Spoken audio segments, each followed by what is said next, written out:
અનેક અપડેટ અનેક મહત્વના સમાચાર નજર કરીએ તેના પર। વિધાનસભામાં આપ ધારાસભ્ય ગોપાલ ઇટાલિયા દ્વારા ભાજપ પર પ્રહાર કરવામાં આવ્યા છે। ભાજપને આપની લોકપ્રિયતા જોવાતી નથી તેવો કટાક્ષ ગોપાલ ઇટાલિયા દ્વારા કરવામાં આવ્યો હતો। ભાજપ ગુંડાગીરી પર ઉતરી આવી છે। ઇટાલિયા દ્વારા એવો આક્ષેપ કરવામાં આવ્યો કે ભાજપ ગુંડાગીરી પર ઉતરી આવી છે। નકલી દૂધનો પર્દાફાશ કર્યો એ વાતનો પણ ઉલ્લેખ ગોપાલ ઇટાલિયા દ્વારા કરવામાં આવ્યો હતો અને ભાજપ પર ગોપાલ ઇટાલિયા દ્વારા કટાક્ષ કરવામાં આવ્યો હતો। ભાજપ ગુંડાગીરી પર ઉતરી આવી હોવાની વાત ગોપાલ ઇટાલિયા દ્વારા કરવામાં આવી હતી અને અનેકવિધ આક્ષેપો કરવામાં આવ્યા હતા। છેવાડાના લોકો આમ આદમી પાર્ટીને આશીર્વાદ આપીને પ્રેમ આપીને પાર્ટીને મજબૂત બનાવી રહ્યા છે। એ બાબત બીજેપીથી જોવાતી નથી।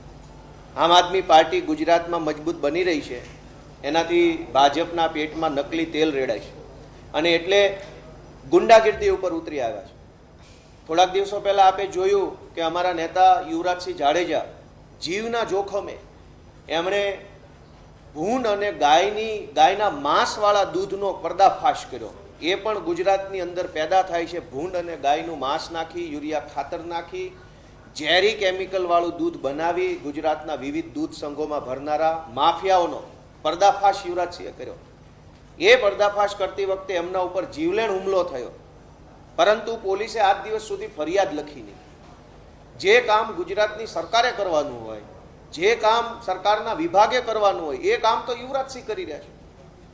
યુવરાજસિંહને એવોર્ડ આપવાના બદલે, સન્માનિત કરવાના બદલે એમના ઉપર હુમલો કરનારા માફિયાઓને ભાજપની સરકાર છાવરે છે, એ બહુ દુર્ભાગ્યપૂર્ણ છે। અને જ્યારે આમ આદમી પાર્ટી મેં કીધું એમ મજબૂત બની તો હુમલાઓની રાજનીતિ ચાલુ થઈ।